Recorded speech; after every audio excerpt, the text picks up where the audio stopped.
ਅੱਜ ਅਸੀਂ ਅਨੁਵਾਂਸ਼ਿਕਤਾ ਅਤੇ ਜੀਵ ਵਿਕਾਸ ਦੇ ਬਾਰੇ ਪੜਾਂਗੇ। ਜਨਨ ਪ੍ਰਕਿਰਿਆਵਾਂ ਦੁਆਰਾ ਨਵੇਂ ਜੀਵ ਪੈਦਾ ਹੁੰਦੇ ਹਨ, ਜਿਵੇਂ ਕਿ ਅਸੀਂ ਜਨਨ ਕਿਰਿਆਵਾਂ ਪਿਛਲੇ ਅਧਿਆਇ ਵਿੱਚ ਪੜ ਚੁੱਕੇ ਹਾਂ, ਜੋ ਕਿ ਆਪਣੇ ਜਨਕ ਤੋਂ ਸਮਾਨ ਹੁੰਦੇ ਹੋਏ ਵੀ ਕੁਝ ਭਿੰਨ ਹੁੰਦੇ ਹਨ।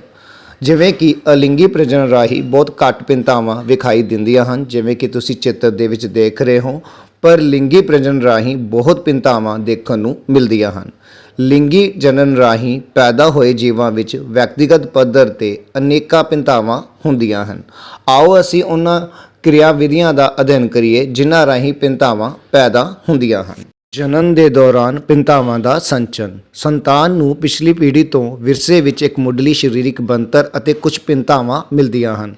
ਜਦੋਂ ਨਵੀਂ ਪੀੜ੍ਹੀ ਪ੍ਰਜਨਨ ਕਰੇਗੀ ਤਾਂ ਆਉਣ ਵਾਲੀ ਪੀੜ੍ਹੀ ਨੂੰ ਵਿਰਸੇ ਵਿੱਚ ਮਿਲਦੀਆਂ ਭਿੰਨਤਾਵਾਂ ਦੇ ਨਾਲ ਕੁਝ ਨਵੀਆਂ ਭਿੰਨਤਾਵਾਂ ਵੀ ਪੈਦਾ ਹੋਣਗੀਆਂ।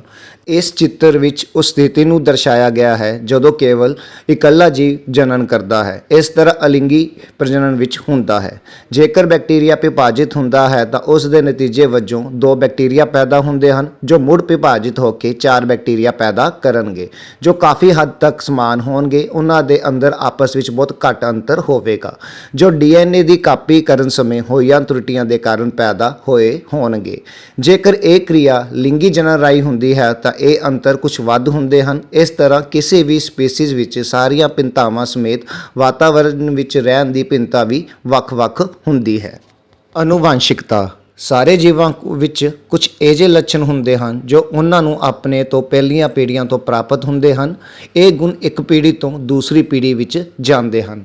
ਇੱਕ ਜੀਵ ਤੋਂ ਦੂਸਰੇ ਜੀਵ ਵਿੱਚ ਪੀੜ੍ਹੀ ਦਰ ਪੀੜ੍ਹੀ ਲੱਛਣਾਂ ਦਾ ਅੱਗੇ ਜਾਣਾ ਅਨੁਵਾਂਸ਼ਿਕਤਾ ਕਹਿਲਾਂਦਾ ਹੈ। ਜਿਵੇਂ ਕਿ ਤੁਸੀਂ ਇਸ ਵੀਡੀਓ ਦੇ ਵਿੱਚ ਦੇਖ ਰਹੇ ਹੋ, ਅਸੀਂ ਜਾਣਦੇ ਹਾਂ ਕਿ ਬੱਚਿਆਂ ਵਿੱਚ ਮਾਪਿਆਂ ਦੇ ਸਾਰੇ ਮੌਲਿਕ ਲੱਛਣ ਹੁੰਦੇ ਹਨ, ਪਰ ਫਿਰ ਵੀ ਇਹ ਪੂਰਨ ਤੌਰ ਤੇ ਆਪਣੇ ਮਾਪਿਆਂ ਜਿਹਾ ਦਿਖਾਈ ਨਹੀਂ ਦਿੰਦੇ ਅਤੇ ਮਨੁੱਖੀ ਜਨਸੰਖਿਆ ਵਿੱਚ ਇਹ ਵਿਭਿੰਨਤਾ ਸਪਸ਼ਟ ਦਿਖਾਈ ਦਿੰਦੀ ਹੈ। ਜਿਵੇਂ ਕਿ ਤੁਸੀਂ ਇਸ ਵੀਡੀਓ ਦੇ ਵਿੱਚ ਵੀ ਦੇਖ ਰਹੇ ਹੋ ਕਿ ਬੱਚੇ ਆਪਣੇ ਮਾਤਾ-ਪਿਤਾ ਤੋਂ ਕਿਸ ਤਰ੍ਹਾਂ ਭਿੰਨ ਹੁੰਦੇ ਹਨ। ਭਿੰਨਤਾਵਾਂ ਲਿੰਗੀ ਪ੍ਰਜਨਨ ਕਰਕੇ ਪਾਈਆਂ ਜਾਂਦੀਆਂ ਹਨ, ਕਿਉਂਕਿ ਲਿੰਗੀ ਪ੍ਰਜਨਨ ਦੇ ਰਾਹੀਂ ਕ੍ਰੋਮੋਸੋਮ ਦੇ ਵਿੱਚ ਮਾਤਾ-ਪਿਤਾ ਦੇ ਜੀਨ ਬੱਚੇ ਦੇ ਵਿੱਚ ਟ੍ਰਾਂਸਫਰ ਹੁੰਦੇ ਹਨ। ਵਿਰਸੇ ਵਿੱਚ ਮੁੱਢਲੀ ਸਰੀਰਕ ਬਣਤਰ ਉਹੀਓ ਰਹਿੰਦੀ ਹੈ, ਪਰ ਕੁਝ ਭਿੰਨਤਾਵਾਂ ਨਾਲ ਮਿਲਦੀਆਂ ਹਨ। ਬੱਚਿਆਂ ਨੂੰ ਆਪਣੇ ਮਾਤਾ-ਪਿਤਾ ਤੋਂ ਕੁਝ ਗੁਣ ਅਤੇ ਕੁਝ ਭਿੰਨਤਾਵਾਂ ਵਿਰਾਸਤ ਦੇ ਵਿੱਚ ਮਿਲਦੀਆਂ ਹਨ। ਜਿਵੇਂ ਕਿ ਤੁਸੀਂ ਇਹ ਚਿੱਤਰ ਦੇ ਵਿੱਚ ਦੇਖ ਰਹੇ ਹੋ, ਇੱਕ ਕੰਨਪਾਲੀ ਕੰਨ ਦੇ ਨਾਲ ਜੁੜੀ ਹੋਈ ਹੈ, ਜਦੋਂ ਕਿ ਦੂਸਰੀ ਸੁਤੰਤਰ ਹੈ। ਇਸ ਤਰ੍ਹਾਂ ਮਨੁੱਖ ਵਿੱਚ ਅੱਖ ਦੇ ਆਇਰਸ ਦਾ ਰੰਗ ਅਤੇ ਬਾਲਾਂ ਦਾ ਰੰਗ ਭਿੰਨਤਾਵਾਂ ਦਾ ਹੀ ਇੱਕ ਕਾਰਨ ਹੈ। ਆਓ ਲੱਛਣਾਂ ਦੀ ਅਨੁਵਾਂਸ਼ਿਕਤਾ ਨਿਯਮ ਦੇ ਬਾਰੇ ਜਾਣੀਏ। ਮਨੁੱਖ ਵਿੱਚ ਲੱਛਣਾਂ ਦੀ ਅਨੁਵਾਂਸ਼ਿਕਤਾ ਇਸ ਗੱਲ ਉੱਤੇ ਆਧਾਰਿਤ ਹੈ ਕਿ ਮਾਤਾ-ਪਿਤਾ ਦੋਵੇਂ ਹੀ ਲਗਭਗ ਸਮਾਨ ਮਾਤਰਾ ਵਿੱਚ ਅਨੁਵਾਂਸ਼ਿਕ ਪਦਾਰਥ ਸੰਤਾਨ ਨੂੰ ਪ੍ਰਦਾਨ ਕਰਦੇ ਹਨ। ਇਸ ਦਾ ਅਰਥ ਹੈ ਕਿ ਹਰ ਇੱਕ ਲੱਛਣ ਮਾਤਰੀ ਪਿਤਰੀ DNA ਤੋਂ ਪ੍ਰਭਾਵਿਤ ਹੋ ਸਕਦਾ ਹੈ। ਇਸ ਲਈ ਹਰ ਇੱਕ ਲੱਛਣ ਲਈ ਹਰ ਸੰਤਾਨ ਵਿੱਚ 2 ਵਿਕਲਪ ਹੋਣਗੇ, ਇੱਕ ਮਾਤਾ ਵੱਲੋਂ, ਇੱਕ ਪਿਤਾ ਵੱਲੋਂ। ਮੈਂਡਲ ਨੇ ਇਸ ਤਰ੍ਹਾਂ ਦੀ ਅਨੁਵਾਂਸ਼ਿਕਤਾ ਦੇ ਕੁਝ ਨਿਯਮ ਪ੍ਰਦਾਨ ਕੀਤੇ ਹਨ। ਇਸ ਲਈ ਮੈਂਡਲ ਨੇ ਮਟਰ ਦੇ ਪੌਦੇ ਉੱਤੇ ਪ੍ਰਯੋਗ ਕੀਤਾ, ਜਿਸ ਵਿੱਚ ਉਹਨੇ ਹਰ ਇੱਕ ਪੀੜ੍ਹੀ ਦੇ ਇੱਕ ਪੌਦੇ ਦੁਆਰਾ ਪ੍ਰਦਰਸ਼ਿਤ ਲੱਛਣਾਂ ਦਾ ਅਧਿਐਨ ਕੀਤਾ। ਮੈਂਡਲ ਨੇ ਮਟਰ ਦੇ ਪੌਦੇ ਦੇ ਅਨੇਕਾਂ ਵਿਰੋਧੀ ਲੱਛਣਾਂ ਦਾ ਅਧਿਐਨ ਕੀਤਾ। ਜਿਵੇਂ ਮੈਂਡਲ ਨੇ ਮਟਰ ਦੇ ਪੌਦੇ ਉੱਤੇ ਪ੍ਰਯੋਗ ਕੀਤਾ ਅਤੇ ਵਿਰੋਧੀ ਲੱਛਣਾਂ ਦਾ ਅਧਿਐਨ ਕੀਤਾ, ਜਿਵੇਂ ਲੰਬੇ ਅਤੇ ਬੌਨੇ, ਗੋਲ ਅਤੇ ਝੁਰੜੀਦਾਰ, ਉਸ ਤੋਂ ਬਾਅਦ ਚਿੱਟੇ ਅਤੇ ਬੈਂਗਨੀ ਫੁੱਲ ਆਦਿ। ਉਸ ਨੇ ਇਸ ਨੂੰ ਆਧਾਰ ਬਣਾ ਕੇ ਇਹਨਾਂ ਉੱਤੇ ਆਪਣਾ ਪ੍ਰਯੋਗ ਕੀਤਾ।